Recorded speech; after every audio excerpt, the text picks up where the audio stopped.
Hugo Aguilar Ortiz es candidato a ministro de la Suprema Corte de Justicia de la Nación. Es un candidato indígena, es de origen mixteco, nació en Oaxaca, ha tenido una trayectoria profesional vinculada a la defensa de los derechos de las comunidades indígenas en nuestro país, y sus propuestas justamente se centran en esta temática, y le agradezco que esté con nosotros esta mañana. Hugo, ¿cómo está? Buenos días. Buenos días, Juan Carlos. Pues qué gusto saludarte y pues estamos a la orden. Gracias por permitirme entrar a tu espacio. ¿Ha habido algún ministro de la Suprema Corte de Justicia de la Nación o alguna ministra de la Suprema Corte de Justicia de la Nación de origen indígena, Hugo? No, pues en la historia reciente de nuestro país no ha habido una persona indígena como integrante de la Corte. Bueno, de hecho, ningún abogado especialista en derechos sociales, en justicia social, no ha integrado la Corte en los últimos 50 años. Sí. El último indígena que estuvo en la Corte fue Benito Juárez García, a mediados del siglo antepasado, en 1855-57, él fue ministro de la Suprema Corte, y de ahí para acá no ha habido otro ministro. Hay que señalar también que en la época de Juárez también se elegían los ministros que integraban la Suprema Corte de Justicia de la Nación, y ahora es la ocasión en que se abre esta posibilidad frente a la reforma judicial que se implementó el año pasado, que se aprobó el año pasado y se implementa ahora. Hay esta posibilidad de que una persona indígena como tu servidor pueda llegar a integrar la Suprema Corte de Justicia de la Nación. Sí, ¿por qué quiere llegar usted a ser ministro de la Suprema Corte, Hugo? Pues mira, en nuestro concepto, la Suprema Corte y en general el aparato judicial ha estado rezagado en la atención de los pueblos indígenas, los pueblos comunidades indígenas, los pueblos y comunidades afromexicanas, y de algunos sectores de la sociedad, importantes sectores que pues hemos estado lejos de la toma de decisión.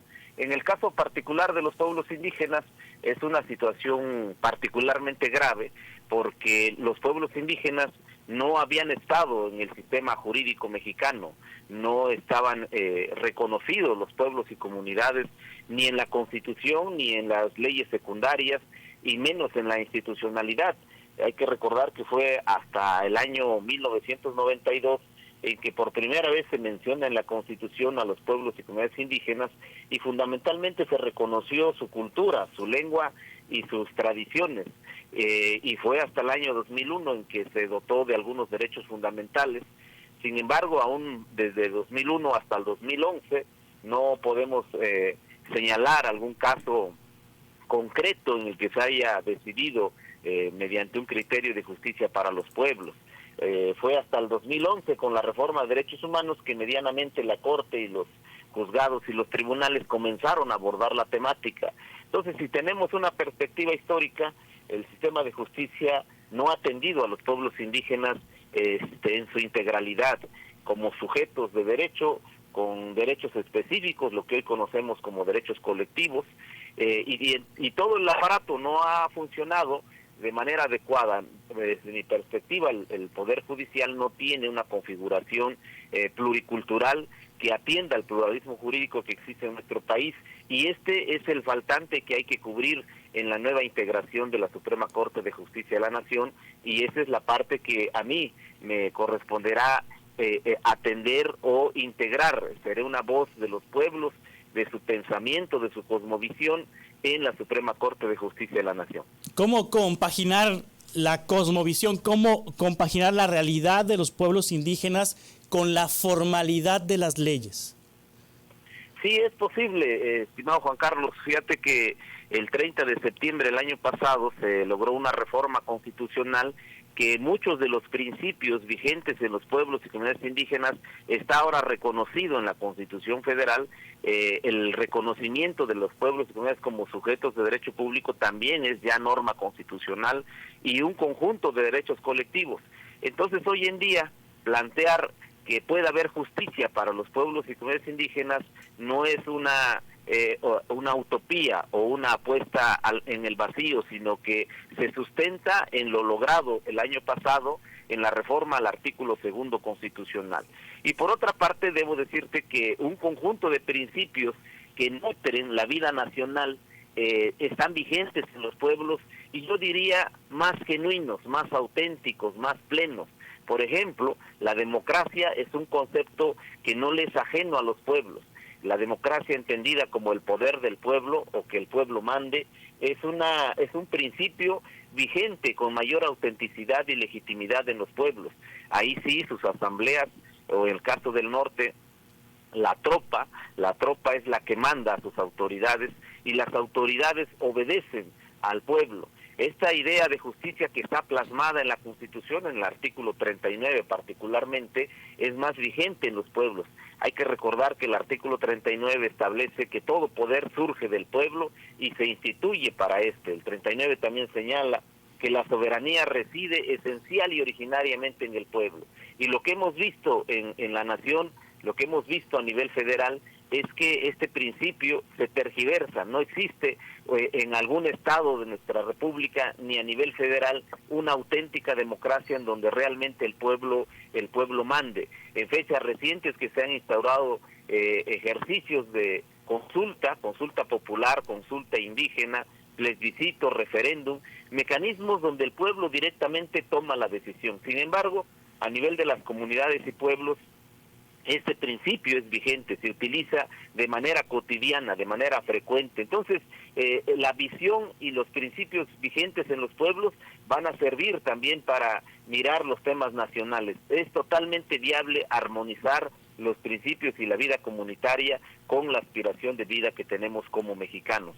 Sí, estoy leyendo sus propuestas, las propuestas que hace en la página de Conóceles del Instituto Nacional Electoral, Hugo Aguilar Ortiz, candidato a ministro de la Suprema Corte. En su propuesta número 1 dice que para una justicia congruente con la realidad se debe impulsar una función jurisdiccional en territorio, incorporando visitas situ, el diálogo con las personas y la búsqueda de la situación efectivamente planteada sin formalismos excesivos. Se debe asumir una actitud abierta para aprender del otro, su especificidad, contexto y su realidad.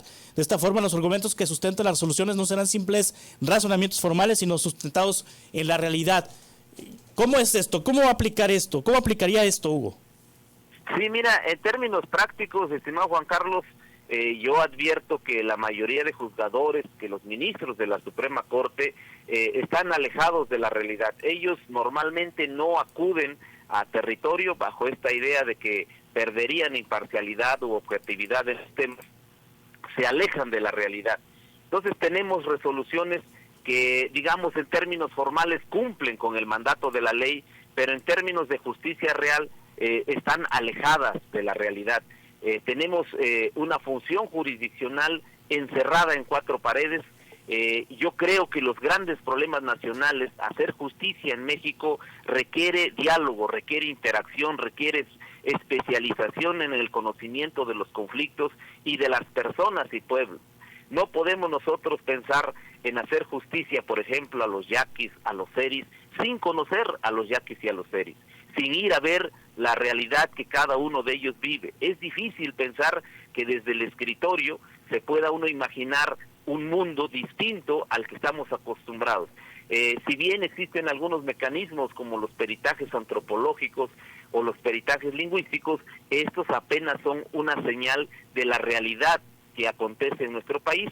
Por ello yo estoy proponiendo que el juzgador, no solo los ministros, sino todos los jueces, deben ser jueces que acudan a territorio.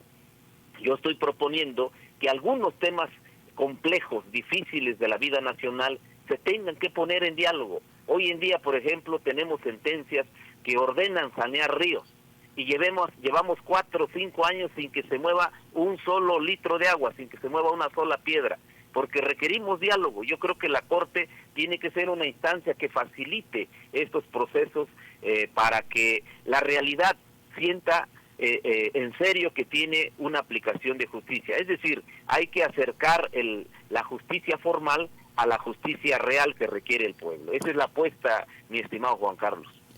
Hay casos, me imagino, en la Suprema Corte de Justicia que han llegado de comunidades indígenas y que no se ha cumplido esto que usted me menciona. ¿Qué ejemplo me pudiera citar de algún caso trascendente, importante? Sí, mira, Juan Carlos, hemos estado con varios casos en la Corte Y lo primero que puedo decirte es que la Corte resuelve temas de pueblos indígenas sin la presencia de los pueblos indígenas. Hay que recordar que los pueblos no tenían reconocimiento legal y los juicios, uno de los juicios que llegan a la Suprema Corte es conocido por los abogados como un juicio entre poderes, lo que se conoce en el ambiente de los abogados como controversia constitucional.